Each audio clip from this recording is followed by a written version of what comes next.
The United Kingdom keen to invest in Sarawak. Targeted subsidy mechanism being formulated. The efficacy of COVID-19 booster shot.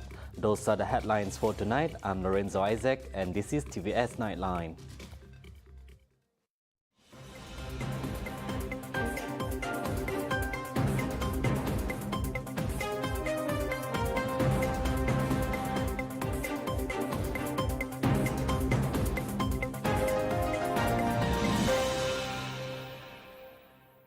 The United Kingdom has expressed its wish to collaborate with Sarawak in establishing a biopharmaceutical vaccine in the near future.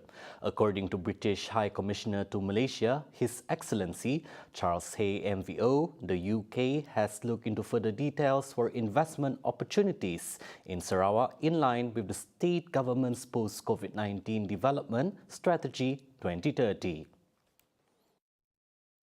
Well, the UK is always very keen to be looking for investment. I think in the area of climate change, there's possibilities for economic and commercial opportunities as well as sharing skills and experience. That was very interesting. We also talked about COVID response.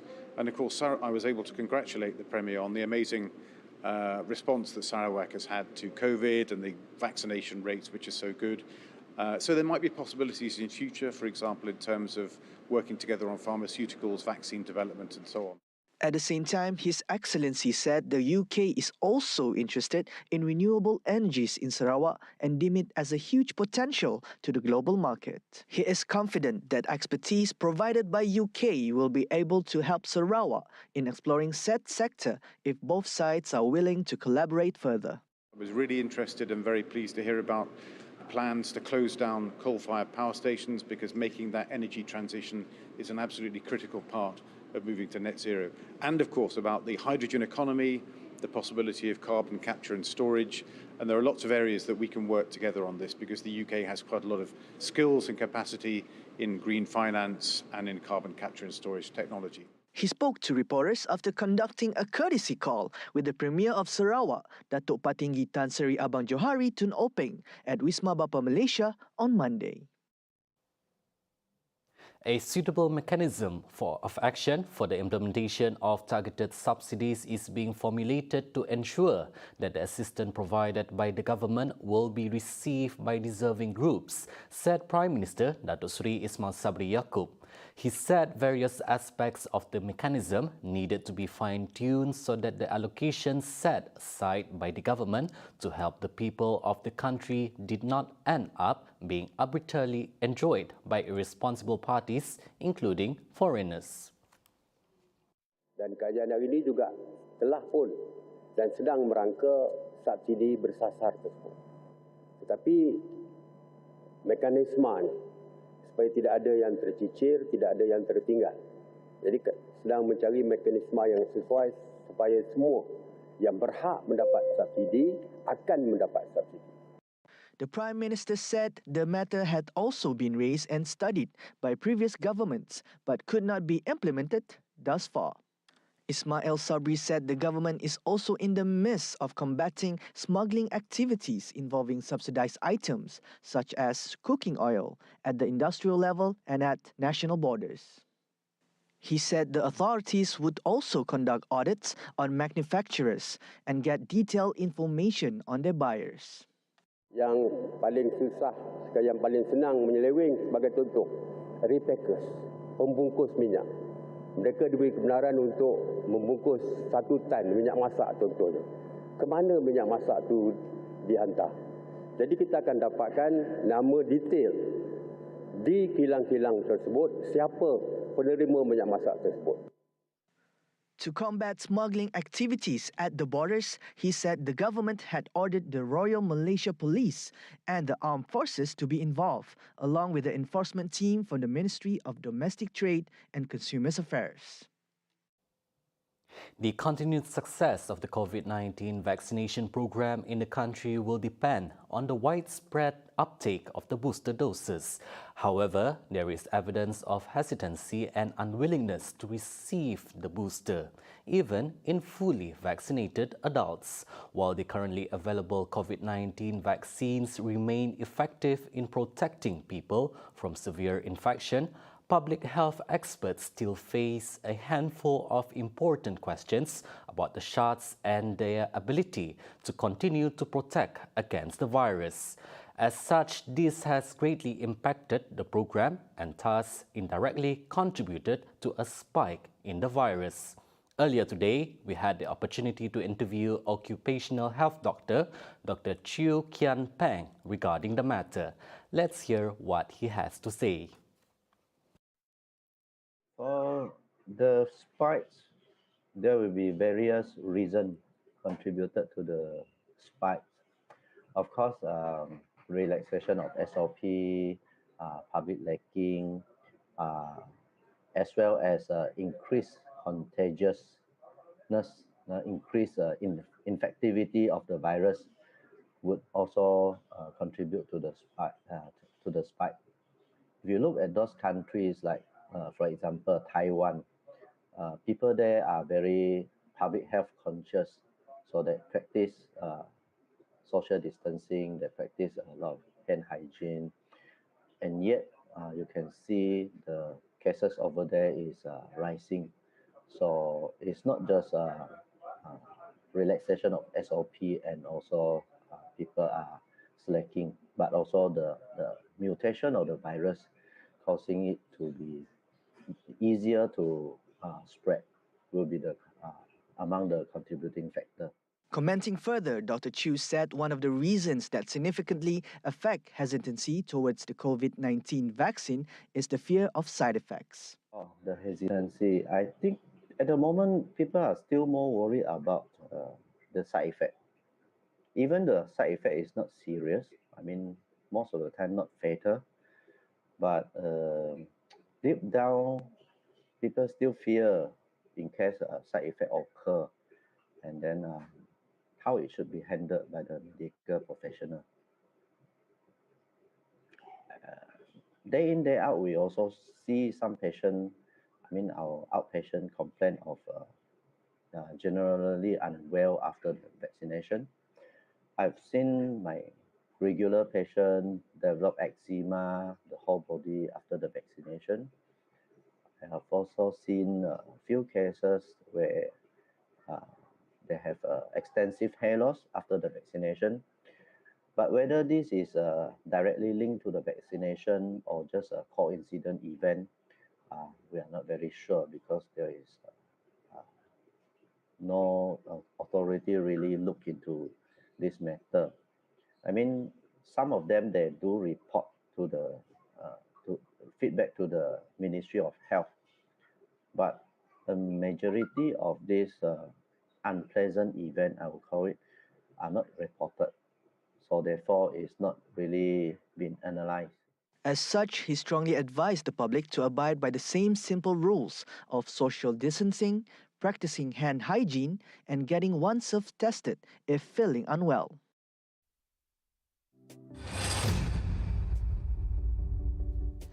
Now, the federal government austerity drive will not affect Sarawak government-funded projects.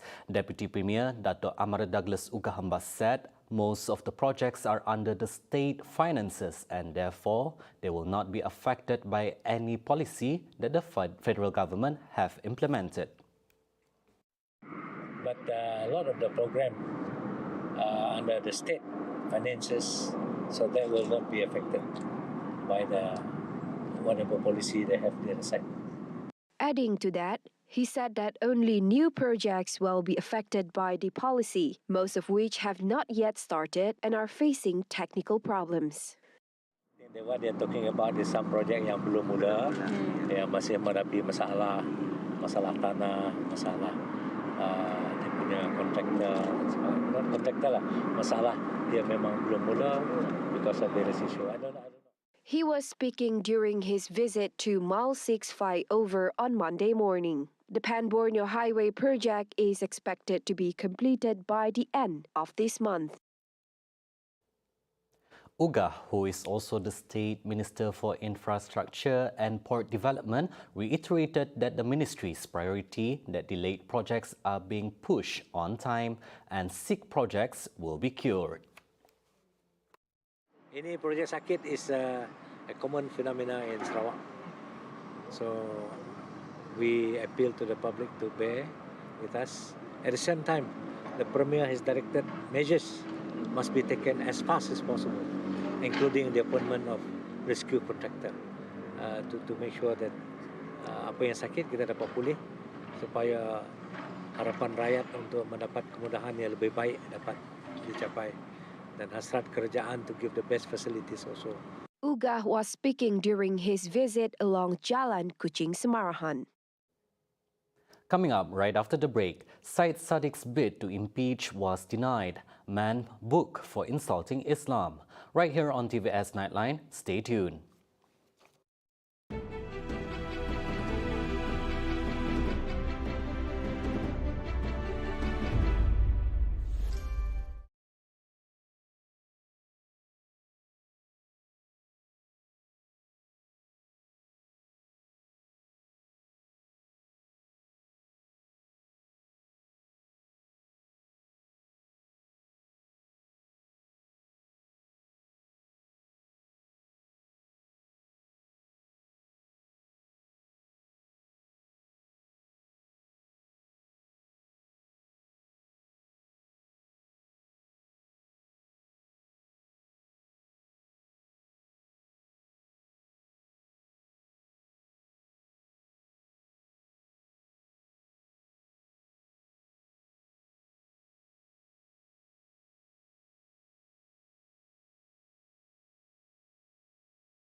Welcome back. Sarawakian consultant ophthalmologist and vitreoretinal surgeon Dr. Kalina Bulan Michael has been based in Scotland for 19 years. Yet, it's clear that she is very proud of her Orang Ulu roots. The Limbang-born doctor wore the traditional Orang Ulu Tapong Se headpiece and Tebilang Bute, a beaded sash, over a Tate Baker dress during her PhD graduation ceremony at the University of Glasgow, Scotland, made national headlines 2 weeks ago. Here's her inspiring story of sharing her roots. The 39-year-old specialist said that the headpiece was custom-made to represent the Kenyah and Lun Bawang tribes to reflect Dr. Kalina's mixed heritage. Dr. Kalina also wore the Tapong Laka Anyam, a handmade rattan band worn by the Kenyah Kayan tribe for her convocation at the University of Dundee in 2008 when she graduated with her medical degree. I've always worn something relating to our Orang Ulu culture. Can I show you? So, for example, for my undergraduate degree from the University of Dundee in medicine, I wore this, which is called patang. It's from my mother's Lumbawang tribe, so I wore that. And then for my second graduation in London in 2018, I wore this. So I've always worn something, but I thought this year, because I thought this might be my final graduation, so I thought, well, I'll just wear something bigger, more majestic, because when else can you do this, you know? At the same time, Dr. Kalina's parents, her husband, Donald M. Sample, 50, and son Dylan, 3, also wore Orang Ulu accessories for the special occasion. She believes it is important for Malaysians to showcase their culture and heritage to the world. They saw the photographs that I posted on social media, and they were so interested because of how colorful it is and how amazingly it fitted with my outfit, and the fact that my parents were there with me as well, so we looked like we were one unit. The photographer who was taking our photographs was also very interested, and she even had some of her own photos with what I was wearing. So that was them. Meanwhile, Dr. Kalina also had the opportunity to share her research on the study of long-term visual function and plasma biomarkers in patients with epilepsy receiving vigabatrin. There's a medication called vigabatrin, which is used as an anti-epileptic medication in this part of the world. One of the toxic effects is it can cause a reduction in the visual fields, but we don't know why. No one in the world really knows why. So part of what my journey as PhD student was actually to recruit patients, to test them, to look at the result, and to stipulate why we see some of the results. As a doctor, she said there is no better reward than seeing her patients get better. She also calls upon Sarawakians, especially the Orang Ulu and Dayak community, to keep pursuing their dreams that gives hope, happiness, and a glimpse of a better life. She said this in an exclusive interview with TVS.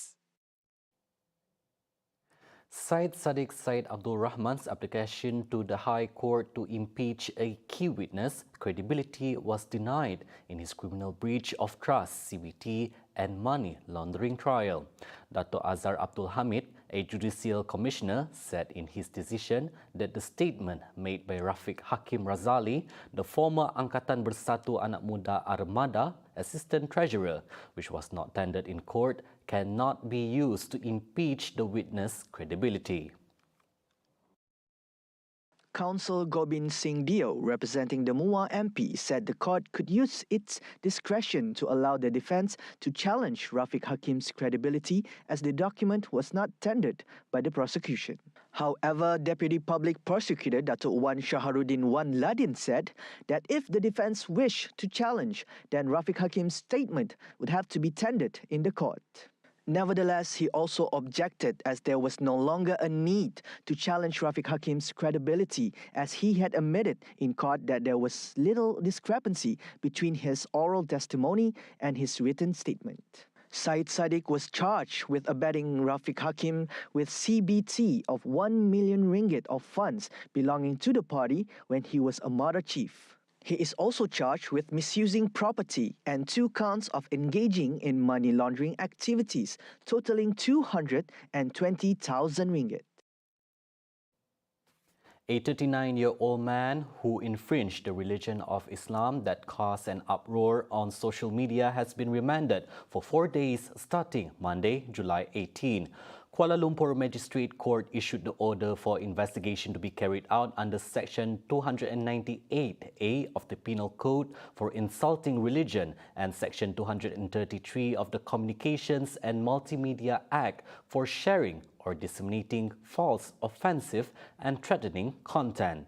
The 36-second clip that circulated the internet showed the perpetrators spewing insults on Islam and the Prophet Muhammad and challenged Muslim non-governmental organization to confront him for his sad actions.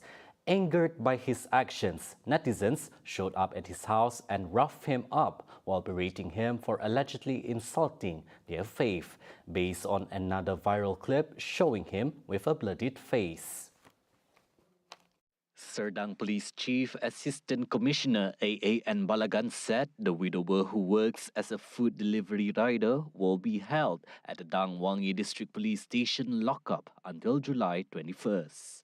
The suspect was detained at around 12:30 noon at his residence in Puchong, Selangor, following a police report made by the public at 3:28 a.m. on the same day.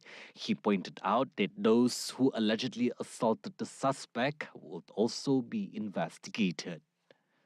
Balagan also advised the public to refrain from taking the law into their own hands.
Now on to some global affairs. As wildfires continue to rage throughout Europe, thousands of residents have been evacuated by the authorities in France, Portugal and Spain, with firefighters in each country continuing to battle with the blaze. The wildfires are believed to be linked with climate change and that has caused a major heat wave around Europe. In the Gironde region in France, 10,500 hectares of land were lost in the blaze, increasing from 7,300 hectares last Friday. While in Portugal, 659 deaths were reported by the Directorate General for Health, with Thursday alone had a peak of 440 deaths. Also in Spain, at least 368 heat-related deaths were reported, which brings a total of 1,027 deaths for both countries. More casualties are expected around Spain, Portugal, France and other parts of Europe as the sweltering heat wave and wildfires continue to expand.